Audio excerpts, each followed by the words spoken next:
90 days. Trump's tariff sledgehammer threatens the globe, but will this high-profile trade offensive truly go according to his plan? With the EU opting for strategic autonomy, ASEAN taking a firmer stance, and China responding with composure, the outcome of this tariff storm might already be predetermined. Trump announced potential 145% tariffs on Chinese products, while simultaneously delaying the implementation of potential reciprocal tariffs on other nations for 90 days. This move appears to have two intentions: first, to focus pressure on China, and second, to implicitly suggest rallying other nations to collectively pressure China. However, developments haven't followed Trump's playbook. Firstly, China has not only responded firmly in the tariff dispute, but has also actively strengthened cooperation with regional organizations like ASEAN and the EU. China has made it clear that it will oppose any attempts by others to sacrifice Chinese interests to curry favor with the US.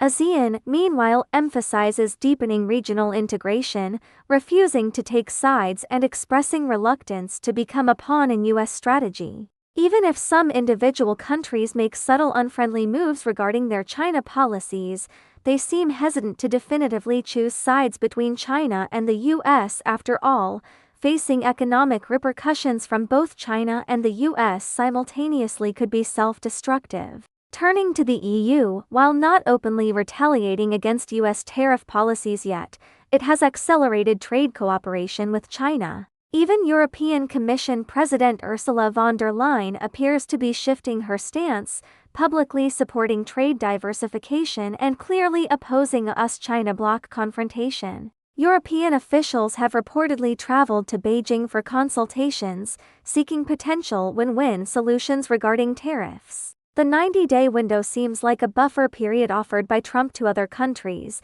but some see it more as a sign of a challenging US position, perhaps even a last-ditch effort. Trump hopes to use the tariff pressure to compel countries to move manufacturing to the US or purchase large quantities of American goods. But take the EU as an example.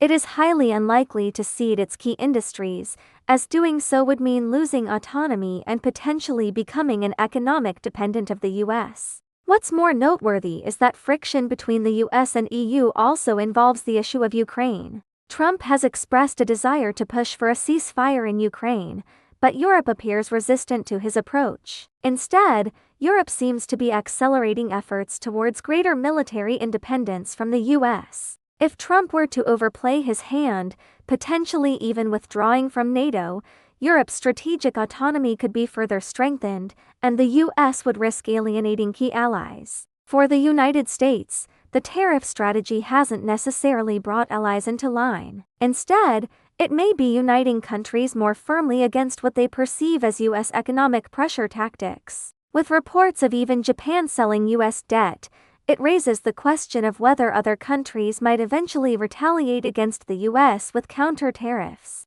Ultimately, this ongoing tariff drama could leave the Trump administration facing opposition from multiple directions and potentially becoming increasingly isolated. After 90 days, if Trump's tariff sledgehammer takes effect, will countries like the EU and Japan actually retaliate? Can the US economy withstand such a scenario? Do you think this could trigger a new round of global economic turmoil? We welcome your comments and views.